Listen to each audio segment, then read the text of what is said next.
Your life. Hey everyone, welcome to the Free Assange Vigil live from Washington, D.C. My name is Steve Boykin, and I am joined tonight by Andrew Smith and Kendra Christian. And we've got a breakdown of day one of the show trial and broad daylight kidnapping of Julian Assange that people are passing off as an extradition hearing. And we're going to talk about what we were up to today at the Lincoln Memorial. But before we do that, let's run down our numbers. Today is 3,561 days of illegal and arbitrary detention for Julian Assange, 515 days since the WikiLeaks founder was trafficked from the Ecuadorian embassy after being sold to the United Kingdom for a $4.2 billion IMF loan. This is normally the part where we would tell you how many days Julian has been held without rearrest since the superseding indictment was issued by Donald Trump and Bill Barr's Justice Department. Um, but the moment he went to court today, he was rearrested. So we'll get into that. This is day one of the hearings, and let's see, 1,193 days of incarceration for Reality Winner, and 176 days of freedom on the plus side for Chelsea Manning. So at this moment, Andrew is typing away to put out the call to action for tomorrow. If you remember, like God, it was just like 2 days ago. We read over an email that Action for Assange got from Her Majesty's Prison, what, Customer Service Investigations or something like that, uh, crediting Action for Assange's call to action to provide video cloud access feed for overseas journalists, people who couldn't attend the hearing in person because of extremely limited seating, and also NGOs like Rebecca Vincent and Reporters Without Borders, and Amnesty International, and other groups of the like. And we found out very early on, before the first witness was able to get done testifying, that the cloud feed had been lost and never restored. So, you want to talk about that real quick, there, Yeah. buds? So there was actually three major instances of the cloud video platform, one of the cloud video platform going down, and two of a witness actually not being able to properly and fully testify before court because of issues with whatever video conference software they were using internally. It was Mark Feldstein who was initially trying to connect. There was issues with the audio, and it delayed the court proceedings. These proceedings are literally the most important court trial happening within the last decade, if not longer than that. And the fact that the UK court system can't allow a witness to properly connect is disgusting. On top of that, after he was testifying and giving the most brilliant summation of the bullshit of this case, literally outlining how no publisher had ever been punished under the Espionage Act, laying out how this, as a first case, would lay a precedent for all publishers to be able to be victims under the Espionage Act, and how it destroys journalism completely. And I think it was after somewhere between like 3 to 6 questions, his video link again starts experiencing these technical issues, and the court proceedings again get delayed because of the incompetence of the British court system to maintain a proper channel for this to come through. On top of that, we found out that the cloud video platform that all of us in this community worked so hard to ensure existed failed. The parliamentarians and the NGOs were unable to finish watching the court proceedings of the day because of a technical issue that happened with the cloud video platform that we demanded and we got put in place. So this call to action for today is to address those issues specifically, again with the same complaint lines, as well as the correspondence administration services line that contacted us. So I'm literally finishing typing this, and I'm going to put it up on the website here in just a minute, and I'll put the link into chat for everybody.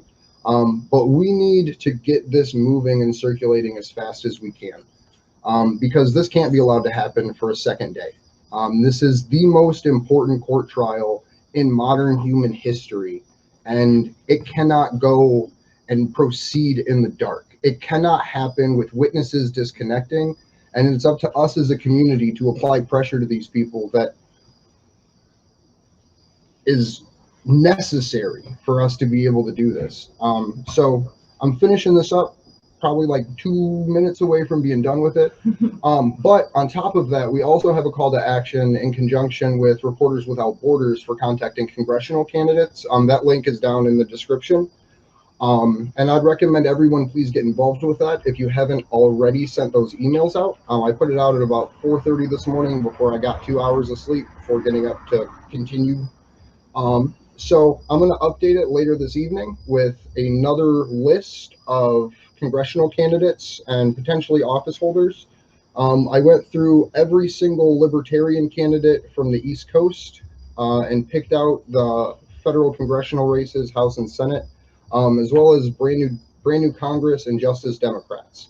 And so please send them an email. What we're doing is working with Reporters Without Borders to try to get the U.S. Congress to amend the Espionage Act specifically to allow for a public interest defense and for it not to be able to be used against journalists as well as whistleblowers.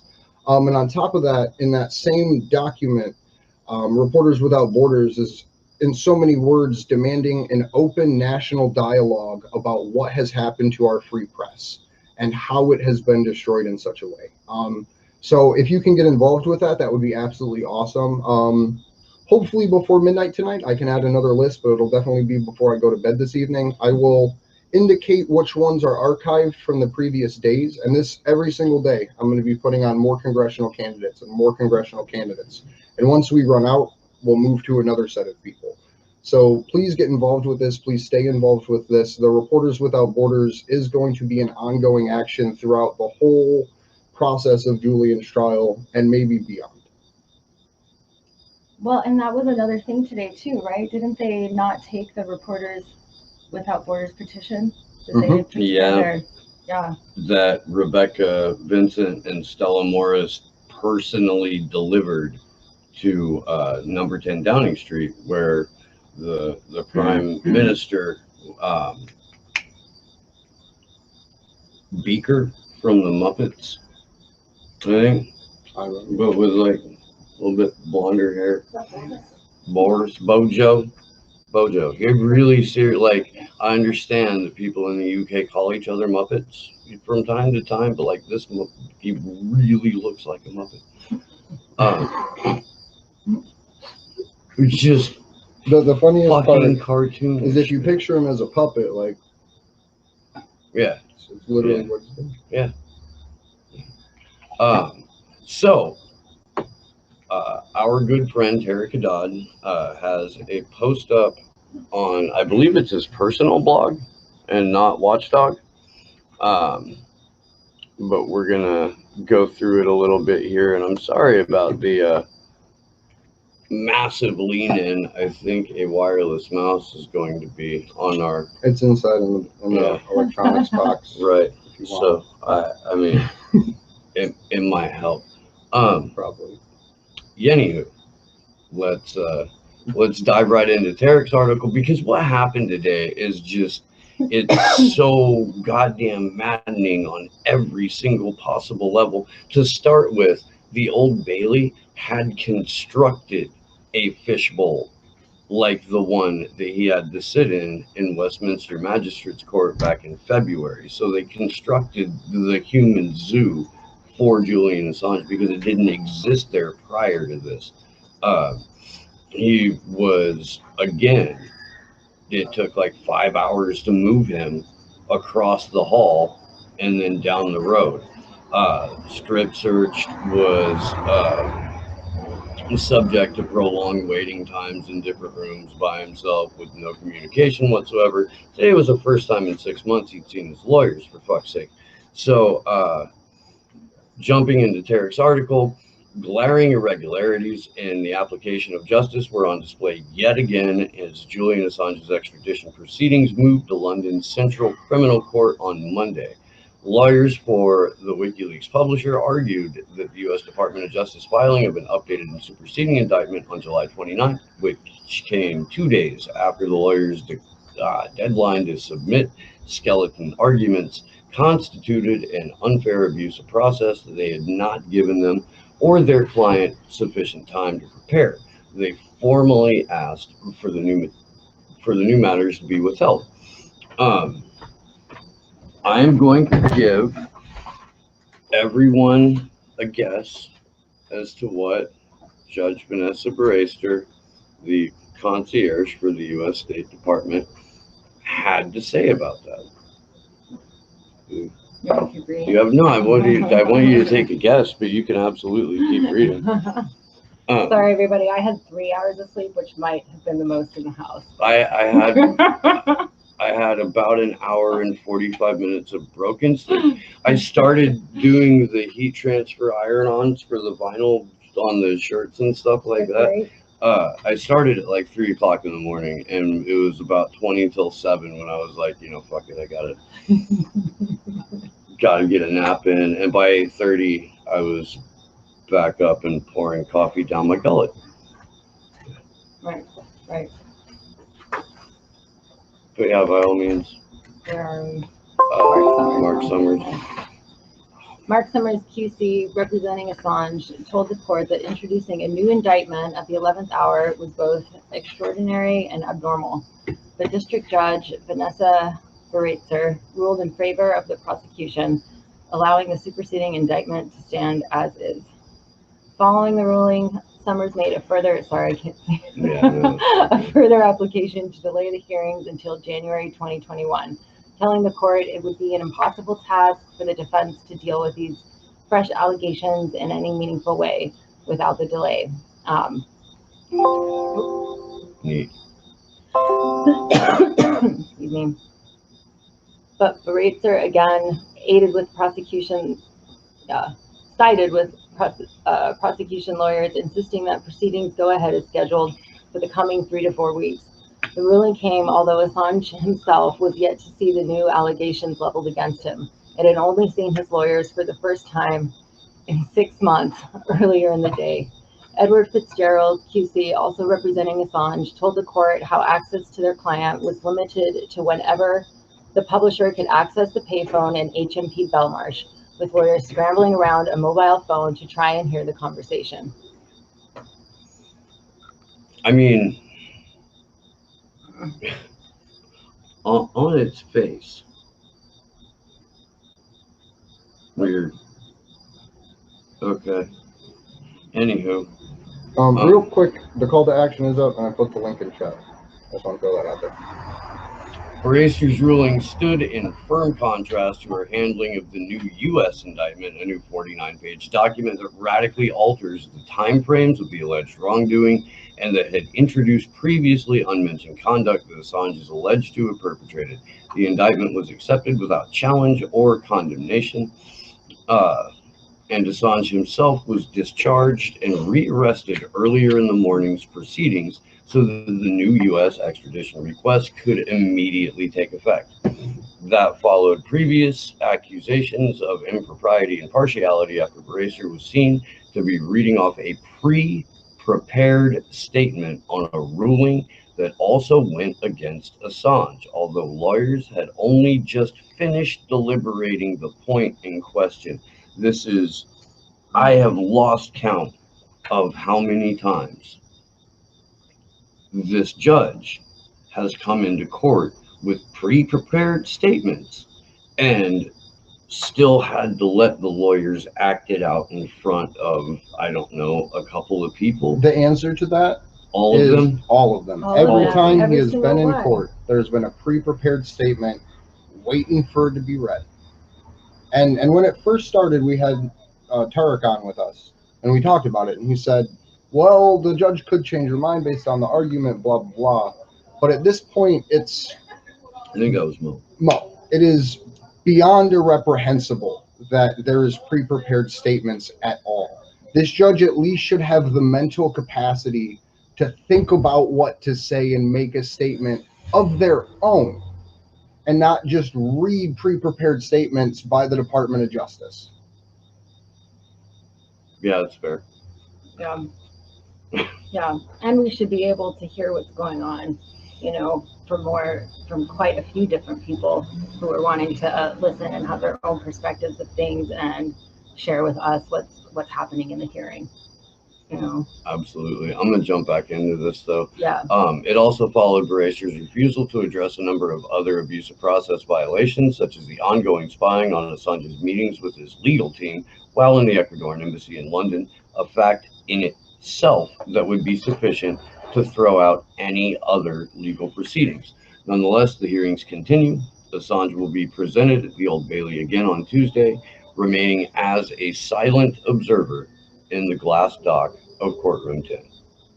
And if everyone remembers the Craig Murray article that we read a couple weeks ago, that he put out a couple months ago, outlines how, according to the European Court of Human Rights, the glass box is an instrument of torture in and of itself. So while all these proceedings are going on, this man is being tortured live in court. And I don't think that could be overstated enough. And I don't think it's being stated enough that even when there is this lifting where he is allowed to be in the courtroom and he's out of his cell, he is still being tortured.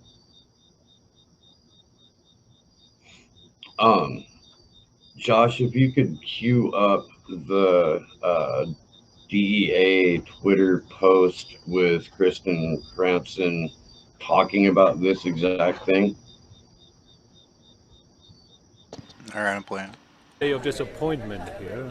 Of course, this morning the lawyers for Julian tried to get the items dismissed that was sneaked into the extradition request at a very late stage. That was denied by the magistrate, which was of course of grave concern, given the fact that Julian has barely seen the documents pertaining to those new issues.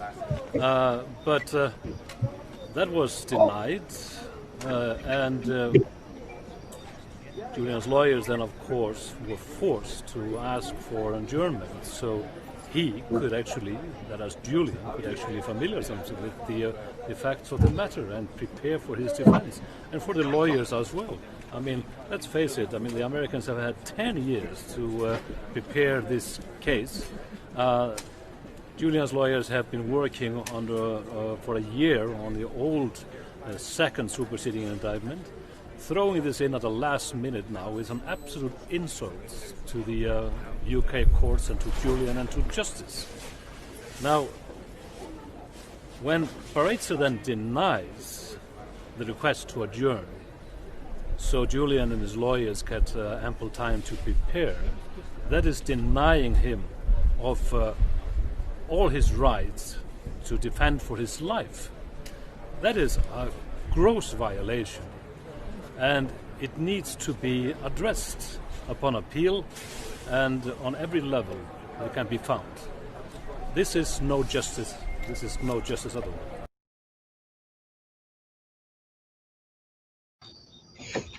He's absolutely right. And when nobody's there to observe it, or if only like a handful of people are there to observe it, it is more, or like it may as well be being held in secret. Mm-hmm.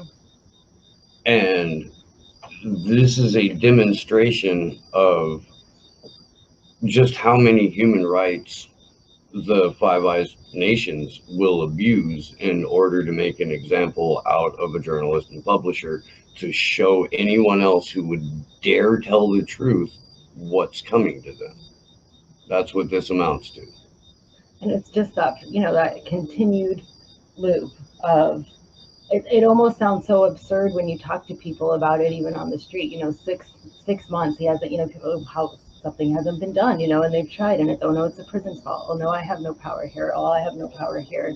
And just that continued, well, punishment. let's get into that a little bit too, because individually, we each spoke to anywhere from like a half dozen to 40 or 50 passersby who just happened to be at the Lincoln Memorial today because it's Labor Day. And we all had entirely different experiences talking to people, except for the vast majority of them were incredibly positive. There were young people coming up who were like, yo, I don't want to sound rude. Who is Assange and why does he need to be free? And these are like, High school age yeah, I would kids. put them at high school age kids. And it was fucking awesome. One of the coolest things that happened during that whole time, and it was a little frightening at first just because fuck intelligence communities, but we were sitting there in the tent, and there was like 15 people on bikes just started circling around the tent. And it was at first like, what the fuck? And then you realize these are all like just young kids probably out riding their bikes together. That van again. So all these young kids out just riding their bikes together. And they circle around us like 2-3 times and then just ride off and park on the other side of the Lincoln Memorial, probably 40 feet away from us because we were like smack dab in the middle of the plaza. So I just grab a handful of stickers and a couple of cards that we had, and I just walk over there and start talking to them. Most of them didn't even know who Julian Assange was. So it was a really cool way to get 15 minutes that these kids, these high school age, learning that the world is fucked kids, had a chance to learn something that they're not getting out of public education, which is truthful, accurate information about the world that they live in. And that was just one example.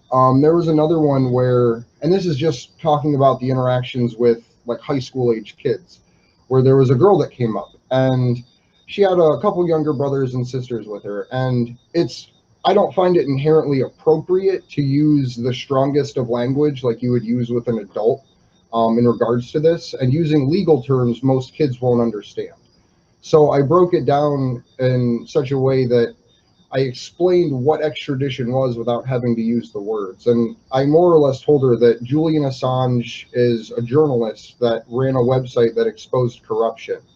And the United States paid $4.2 billion to purchase him from the nation of Ecuador and transfer him into a United Kingdom's prison.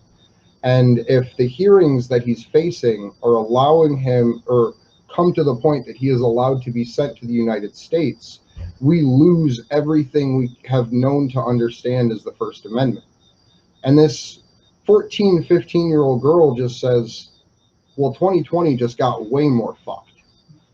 And she understood because it's not hard to understand. And that was the big thing that a lot of people took from today that were organizing with us, and the people that were there learning unintentionally, is that it takes a one-on-one interaction to change someone's mind. What we do here is to promote the community to be more active, to get involved, to be engaged, because censorship algorithms aren't allowing us to reach the external world, so to speak. So when you're out in these actions, please just remember, every interaction you have with someone, you are in a way representing Julian Assange to them as you talk about this. So make sure you use language that is comprehensible to that person. And that's not to say like assume everyone's stupid, but if it's someone that's slightly younger that wouldn't even know what the term extradition is, explain it without even having to use the word. If it's someone that comes up asking direct questions, be a little bit more in depth with them. Explain 4 or 5 other things that they probably haven't heard. Because every chance you get to change someone's mind or to reinforce the fact that this is wrong is a victory. Yeah. So going a little bit further into the kind of captive audience that we had. We were 2 staircases down from Abe in a nice little flat spot, like basically dead center. And we have this megaphone. A beautiful megaphone. It's tremendous. Believe me. Thank you. And thank you. Yes. But it like Wow. almost one out of a volume dial that tragically does not go to 11, but does go to 10. It was loud enough to where it echoed all across the front leading up towards the top of the Lincoln Memorial. And when it hit the back of the memorial, it bounced off of it and came back again. And all of these people throughout the day, like really seriously hundreds of people, were sitting and listening to Juan Pastorelli's documentary, or The Teach-In the series. Teach-In series. We put the vigil on with Benny and McGovern. And also the vigil from Saturday with Rebecca Vincent. Yeah. And because of the way that we had everything set up, it was really hard to tell that we weren't just sitting in the under the Easy Up interviewing people and doing this live. So it was just fascinating. It was. And the number of people that would come up and talk, like, and mention something about what they had heard when they were on the steps, pretty up there. And there was at one point about 50 or 60 people in different groups. There were like groups of 2, groups of 5, groups of 7, groups of 3, scattered all across the stairs, sitting there, not talking to each other, not playing on their devices, but literally just listening and just comprehending information that they hadn't previously been exposed to because of the extreme levels of corruption within mainstream media. So thank you. Thank you for allowing us to do this. Thank you for believing in us enough to send us here. Because that's just 2 instances of today. There was another one, and Oh, real quick. Okay. If I ever get the opportunity to do an interview with a puppy again, I am absolutely going to do that. And I would like to do that every single time. I think we need an interview puppy, but I'm not like, I can't get on a plane with a puppy dog. So I'm not going to suggest that I'm just in theory, interview puppy.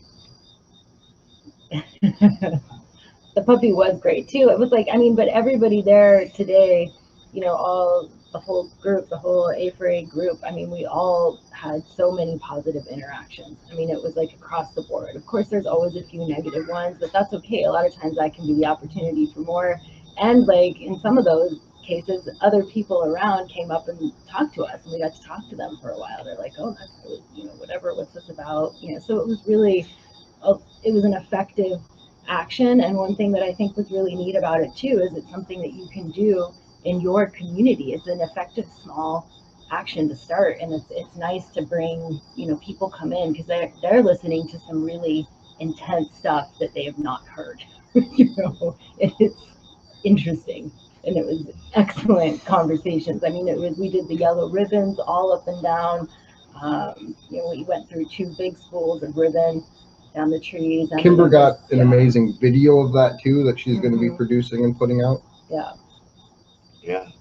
But I think, is that about it? Well, I want to talk for a second about, there was a Ecuadorian family that actually was there right. for Labor Day.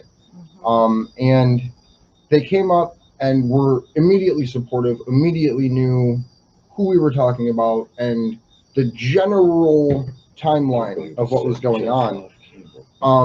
But we had started talking specifically about the situation surrounding Lenin Moreno, Rafael Correa, the $4.2 billion loan, the revolution that was sparked within Ecuador as a result of it, and just explaining that the government of Ecuador, because of a $4.2 billion loan, sold Julian Assange to the United Kingdom. She literally started tearing up as I was explaining this. And it was one of the most emotional points of the day for me, because we talk a lot about what has happened because of WikiLeaks and how the world has changed to prosecute Julian. And this was a person that at the very least had family members that, because of that $4.2 billion loan, had to live through and are still living through the collapse of that state. And you could just see it in her face when you told her they illegally removed his citizenship and asylum, that it was like overwhelming at that point. And I'm really happy that we brought another signature flag. It's the same signature flag, we're just using the other side. And she did sign it and put her name on there. And a lot of people come up and ask for petitions and like, hey, what can I do? How can I help? And we give them great resources. We have tons of different information packets for literally people at different stages of understanding Julian's blight. And for her, it was really just that one piece of the puzzle that she was missing about how the US and the United Kingdom allowed Julian to be sold for this amount and then brought a nation into chaos because of it, because of the austerity of having to pay this loan back. Because it's not an immediate transfer. It's not, you get $4.2 billion, you do some shit with it, and you give 4.2 back. When that loan came in, the people of Ecuador suffered tremendous increases in taxes and austerity. And that's what led them into the streets. And during that time, I believe, because we had Jose Riviera on talking about it, there was literal snipers on rooftops, military snipers on rooftops, killing people in the streets indiscriminately.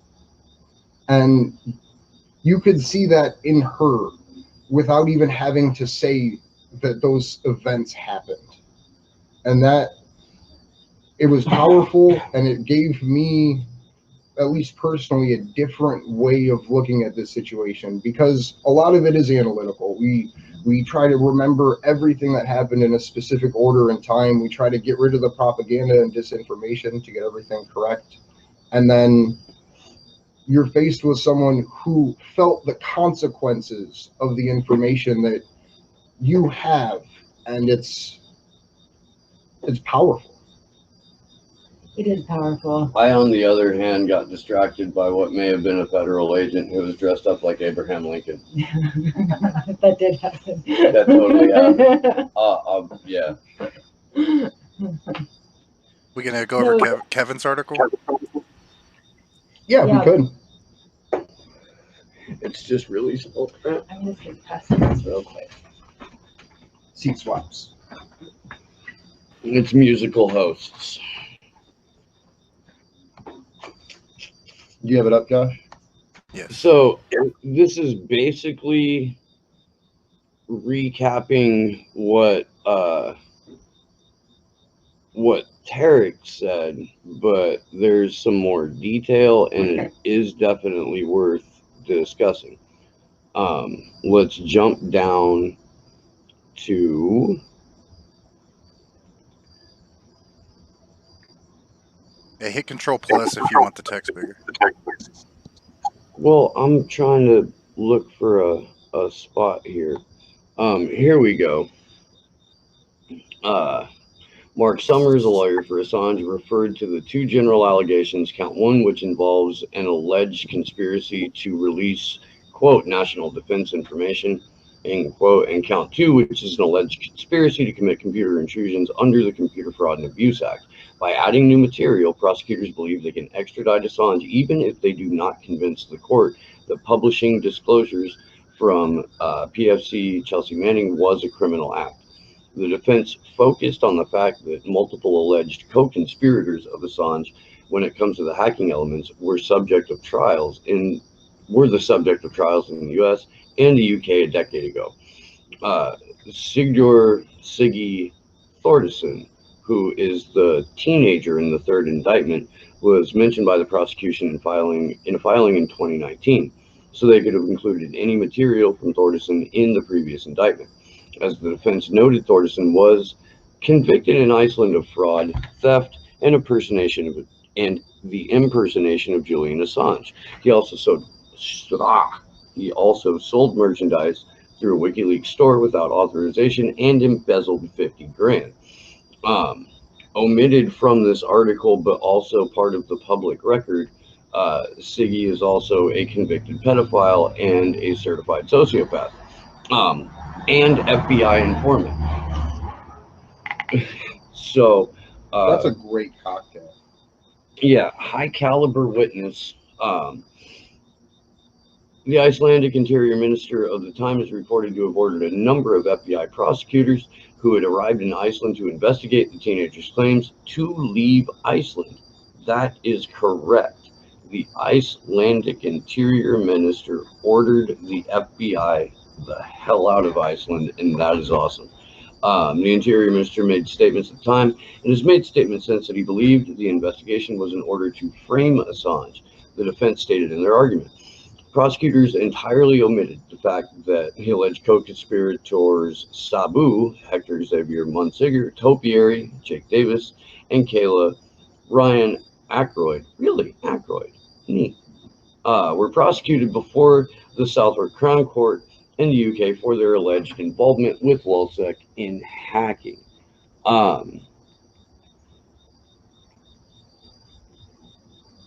Have we dropped this link into the chat, Josh? Yeah, I just did.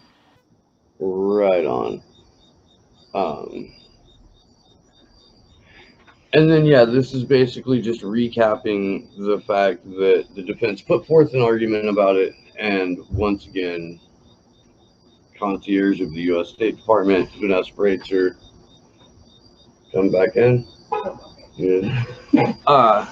Was like, yeah, no, fuck you. We are playing musical hosts. Sorry, guys. I'm in the middle now. But yeah, is there anything else you wanted to talk about? So tomorrow, we are going to be in front of the Washington Post, and then we will be across the street from the Washington Post in Lincoln Park. Park right? police permitting. Park Because police permitting. in Washington, D.C., just so everyone in the audience understands, we did pull permits for most of these. Most of the alerts did get put out properly. Anywhere you choose to demonstrate on DC property, federal or otherwise, if you have less than 25 people from your organization there and present, you do not need a permit, period, for anything, whether it's a march, a demonstration, anything like that. If the police follow their own rules, you are allowed to be there. We did pull permits for most of it. We've been in contact with the DC Metro Police just with everything throughout this. So the Washington Post tomorrow should be a lot of fun. Mm-hmm. We're going to have basically the same kind of setup. And I'm sure that we have a wonderful list to go through once again of videos that we're going to be watching. Depending on who shows up tomorrow, we may do a live vigil outside of the Washington Post, just depending on what special guests we have arrive. And what kind of reception we have. Yes. We were joined today by Ian Schlackman.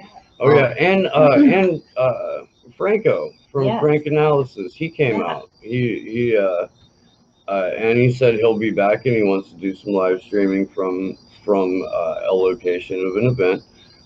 So shout out to that kid, man. Like he's solid.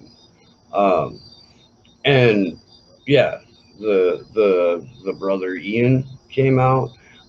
What are Real quick, on Thursday, I get to go see Reverend Annie, and I get to give her a hug, and that's going to be awesome. And that's all there is to that. who are other content creators in Washington, D.C.? Well, there are lots of them that are like in the area that could easily make it to DC. Come. So of course, there's your good buddy Tim Black. Yep. There's my good buddy Jamarl Thomas. Shanahan, Yeah, Garland, Garland Nixon. Crystal Ball. Yeah, It'd be great I'm to pretty see sure as many Max people out Blumenthal as lives here. possible. Yeah, it'd be great to see everybody come out, Oh. especially right now. And if whoever you follow has not covered this case today, unfollow. There is not time left. Kyle fucking Kulinski could do 3 minutes about this. I think he might have.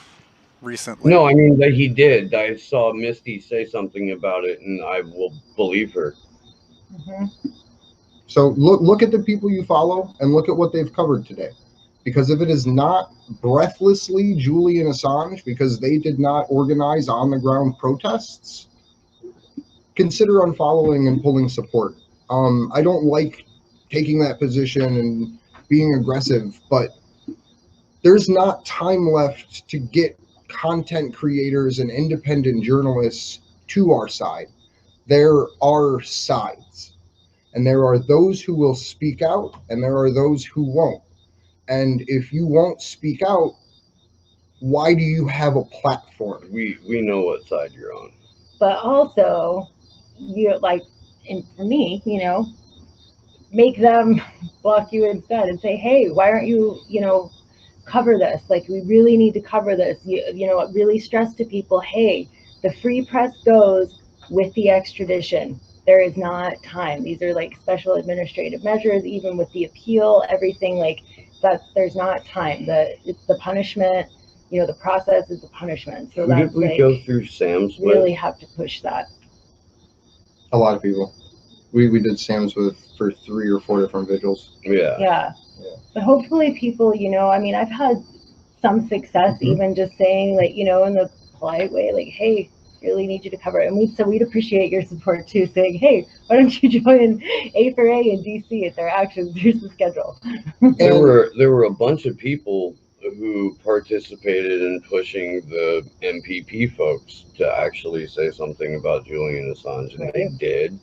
We'll see what happens with that, but you guys are MPP really put out some effective. shit.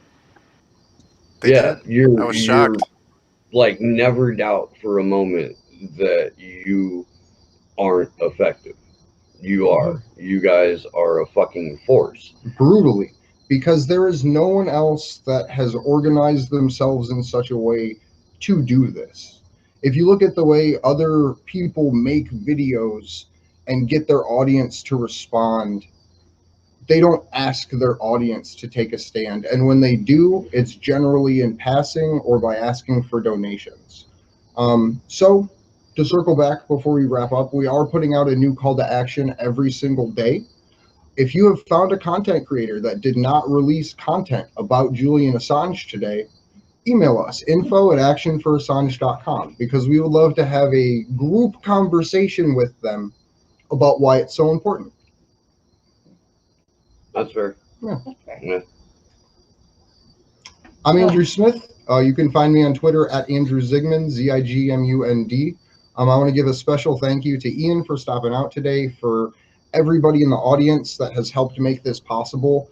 If you look at our number, we have less than 3,000 subscribers according to YouTube, and you guys, through your relentless efforts and self-sacrifice and work, have helped us raise over $11,000 to come here and do this. And that is ranging anywhere from 7 to 10 people, depending on the day, to DC for 3 weeks.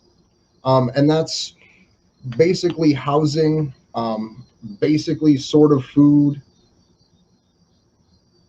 Wonderful.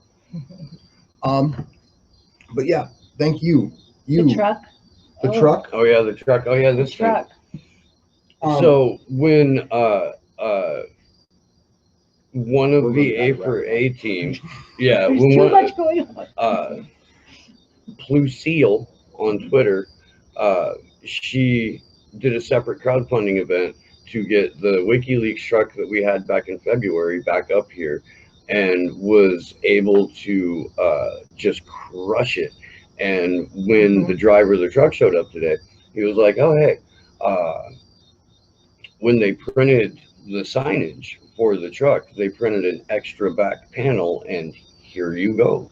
And this thing is massive. So she has donated and given most of the banner and signage, large signage, the flags that we have, and all of that. We're taking care of them, Paula. Yes. And we are going to be giving this to her as a thank you, and to add to the collection of WikiLeaks banners and signs that she has, because her work and her help and her effort in February was phenomenal. And we just want to say thank you for that, but also for all that she did in helping us to get here, and helping get the truck here, but also in making sure that those banners and flags and all of the necessary material to hold them got here as well. So a big special thank you to her, and we look forward to being able to mail this back to her. And I'm Kendra Christian, and you can find me on Twitter at edubs13. And we have Denver Free Assange, and you can find us at DNB Free JA. I just want to say thank you to everybody for all their tireless work last night. It was a long night. A lot of people put in good hours, and it was a great action today. And hi to everybody in the chat, and see you guys soon.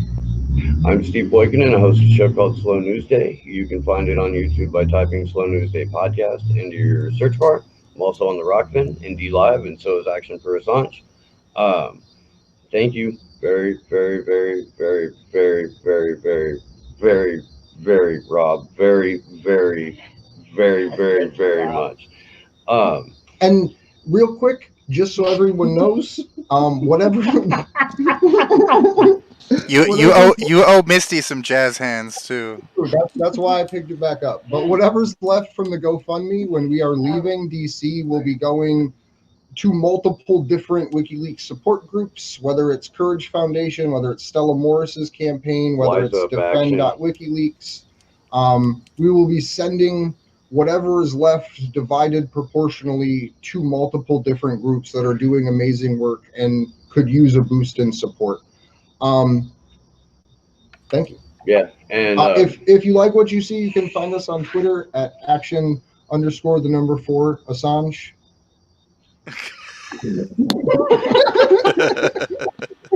Oh man. Holy fuck, good luck to us all.